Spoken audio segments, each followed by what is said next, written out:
le module 57 se consacre à la concentration de contraintes. C'est la deuxième partie, la torsion. Pour rappel, la première partie était donc consacrée aussi au problème de la concentration de contraintes, mais appliquée à la flexion et la traction. Et vous trouvez ça, bien sûr, au module précédent, le module 56. Alors, passons directement aux applications pratiques. Je vous rappelle que ces deux modules ont été réalisés suite à votre demande et que j'espère pouvoir avoir ainsi répondu à un besoin de votre part.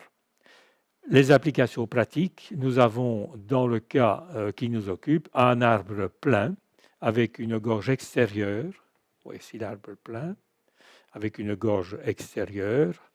Cet arbre est soumis à une sollicitation de torsion suivant la figure suivante. Alors, bien sûr, les caractéristiques de cet arbre sont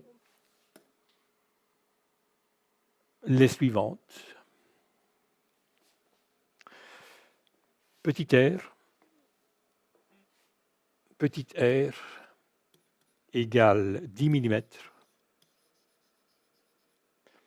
Le diamètre extérieur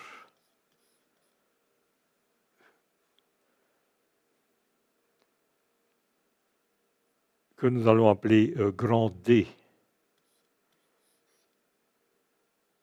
est égal à 100 mm. Le diamètre intérieur, petit d, égale 80 mm. Oui, évidemment, le voici, diamètre extérieur, diamètre intérieur, petit r 10 mm. Pardon, petit r 10 mm et le t, petit t égale 10 mm.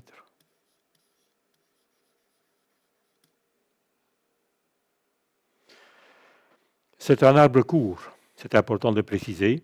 Il n'est donc probablement pas soumis à flexion, mais à torsion.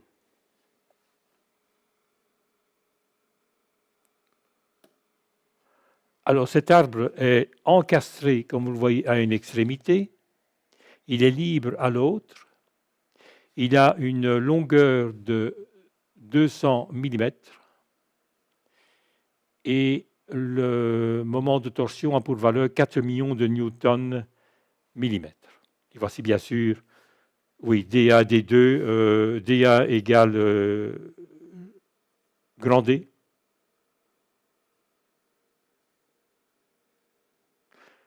Et D2 petit d. Je vais donc modifier les données. Nous n'avons pas grand D, mais bien D1 et D2. D2. Je modifie la donnée grand D en petit d1. Voilà. Cela correspond ainsi aux données que vous allez apercevoir ici. D1, qui est égal bien sûr à 100 mm, comme je vous l'ai dit précédemment, et D2 égale 80 mm. Voilà les données. Alors bien sûr, on nous demande, c'est un arbre court, on l'a dit tout à l'heure, il n'est pas soumis à flexion. Calculer la contrainte réelle, sigma réelle, sachant que la matière utilisée, c'est de l'acier, dont les caractéristiques sont les suivantes. C'est un arbre, un acier pour arbre. Nous avons donc R0, contrainte de rupture de cet acier, est égal à 600 newtons par millimètre carré. Petit alpha, coefficient de sécurité, je vous rappelle, sécurité égale ici dans le cas qui nous occupe 4. Donc la contrainte admissible taux a attention que ici nous sommes dans le cas de la torsion et que c'est donc une contrainte tangentielle qui est égale à 4/5. En général, on considère 4/5 de la contrainte normale sigma A, c'est-à-dire 4/5 de R0 sur alpha, c'est-à-dire 4/5 de 600 divisé par 4, et nous avons ainsi 120 newtons par millimètre carré. Voilà la contrainte taux A admissible. Alors, nous sommes dans le cas de la torsion, donc la contrainte de torsion taux indice 0 est égale au moment de torsion divisé par I0 sur V. C'est la contrainte maximale. Attention que I0 sur V, c'est donc le module de torsion et que I0 représente le moment d'inertie polaire. Nous avons vu ça dans des modules précédents.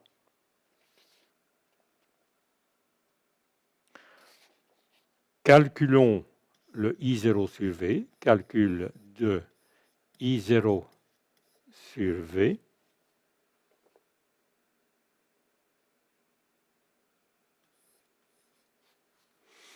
I0 sur V égale, je vous fais le détail, pi D2, le petit diamètre pi D2 exposant 4 sur 32, ceci étant le moment d'inertie d'une section circulaire, le moment d'inertie polaire d'une section circulaire divisé par D2 demi, c'est-à-dire la distance qui sépare le centre, nous sommes dans une section circulaire, de la fibre, enfin du point le plus éloigné. Et je vous rappelle que I0 à 10,0, le moment d'inertie polaire d'une section circulaire est égal à pi d 4 sur 32. Nous avons donc comme résultat pi d2 cube divisé par 16. C'est-à-dire pi d c'est 80, pi 80 au cube divisé par 16. Et nous avons pour valeur 100 531 mm3. C'est l'unité donc du module de torsion.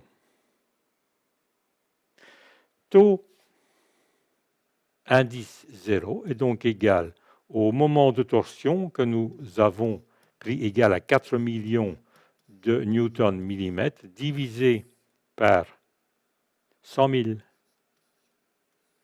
531 et nous avons pour valeur 39,7 newtons par millimètre carré. Voilà la valeur donc de taux.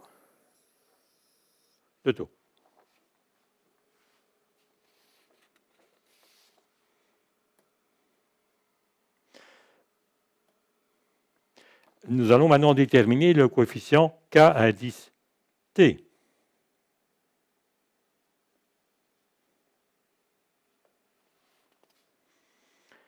K indice T est égal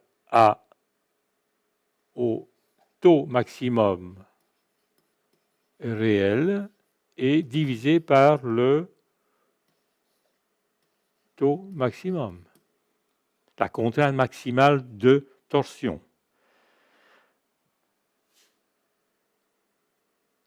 La contrainte maximale réelle est donc égale à K indice T que multiplie bien sûr la contrainte maximale de torsion. Voilà, ça nous l'avons déjà vu.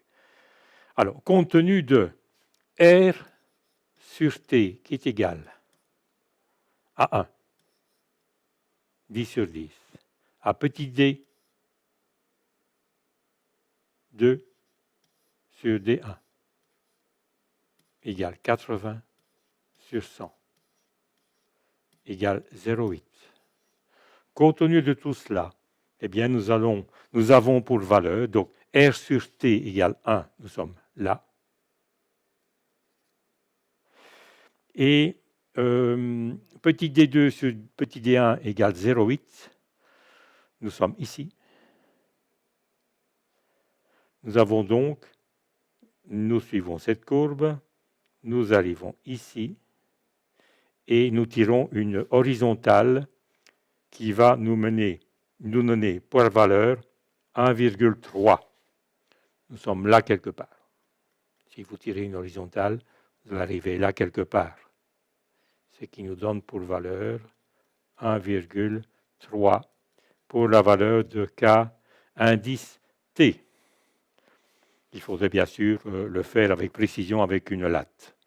K indice T égale 1,3. Donc, la contrainte maximale réelle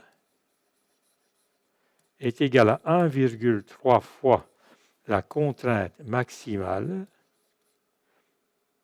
égale 1,3 fois 39,7, ce qui nous amène à 51,6 newtons par millimètre carré.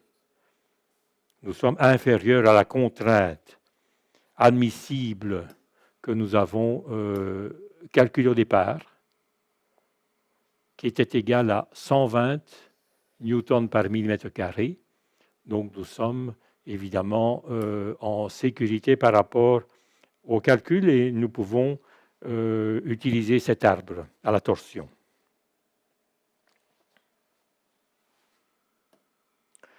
Deuxième exercice, nous avons cette fois un arbre plein avec un épaulement qui est soumis à une sollicitation de torsion suivant la figure ci-contre. Les caractéristiques de cet arbre sont les suivantes. Grand D. Grand D est égal à 200 mm. Petit d est égal à 100 mm. Petit r est égal à 50 mm. Petit t est égal à 50 mm.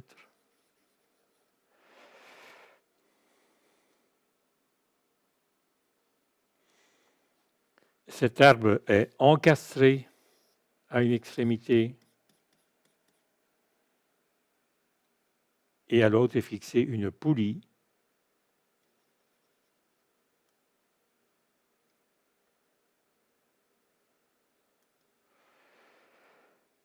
de diamètre 1000 mm.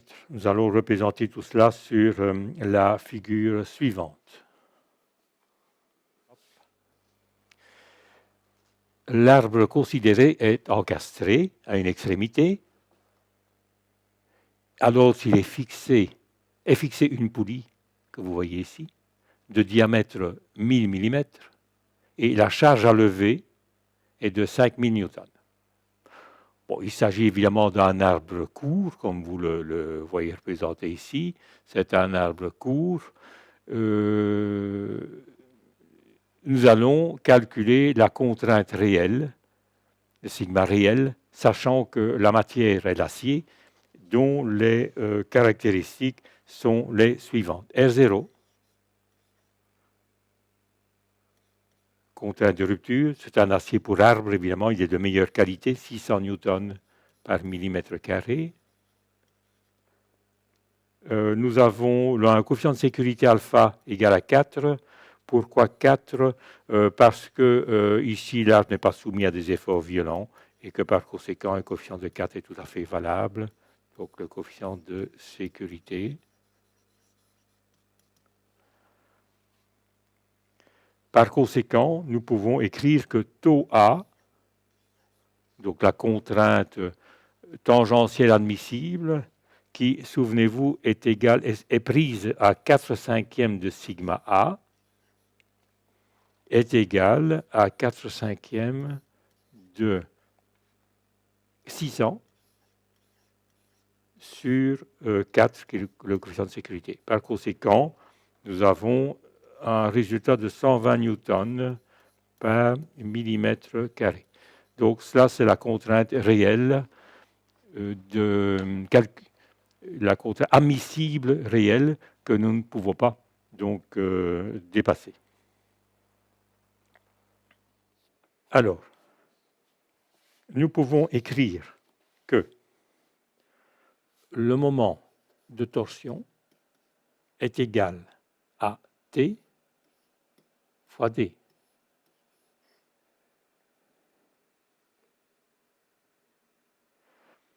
T, c'est 5000 newtons.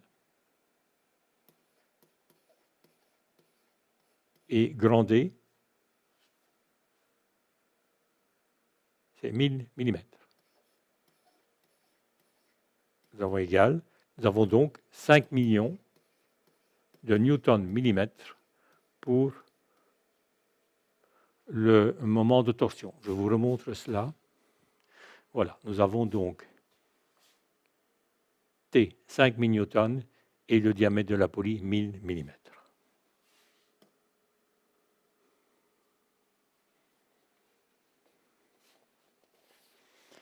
Nous devons calculer la contrainte de torsion qui est donc égale au moment de torsion divisé par I0 sur V. Nous l'avons déjà calculé précédemment dans l'exercice précédent. Et il s'agit donc de la valeur maximale. Calcul de I0 sur V. Comment va-t-on faire? I0 sur V égale, nous avons déjà vu, pi D4 sur 32 divisé par D demi. Donc, pi D cube sur 16, donc pi que multiplie 100 mm au cube divisé par 16, c'est-à-dire 196 350 mm3. Voyons cela. Petit d, 100 mm. Il s'agit bien donc évidemment de cette valeur maximale. C'est là qu'aura lieu la contrainte maximale. Donc c'est bien petit d, 100 mm.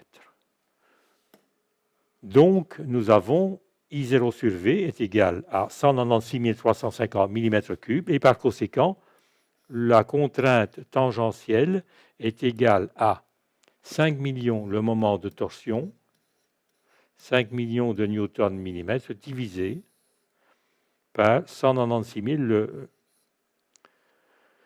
le module de torsion, 196 350 mm3, et nous avons pour valeur 25,46 newtons par millimètre carré pour la contrainte de torsion. Alors maintenant, nous allons déterminer le coefficient K indice T. Qu'en est-il? K indice T, pour rappel, je vous rappelle, c'est égal à la contrainte maximale réelle divisée par la contrainte maximale. Donc, bien sûr, la contrainte maximale réelle égale Kt que multiplie la contrainte maximale que nous venons de calculer. Alors, nous avons petit r sur petit t égale 50 sur 50 égale 1. Nous avons petit d sur grand D égale 100 sur 200. Je vous remontre cela.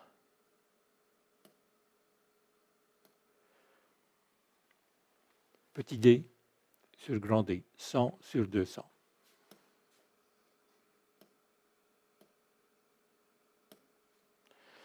Égale 0,5. Compte tenu de tout cela, quelle est la valeur de K indice T? eh bien, nous avons R sur T égale 1, nous sommes là. Petit d sur grand D, 0,5, nous sommes ici. Nous sommes là. Si nous tirons une parallèle, une horizontale, nous arrivons à 1,4 pour valeur du K-indice T.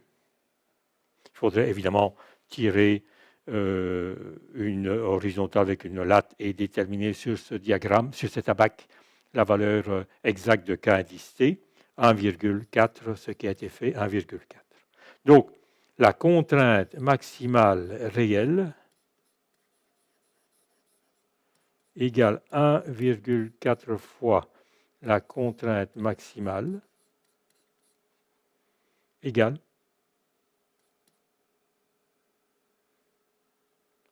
1,4 fois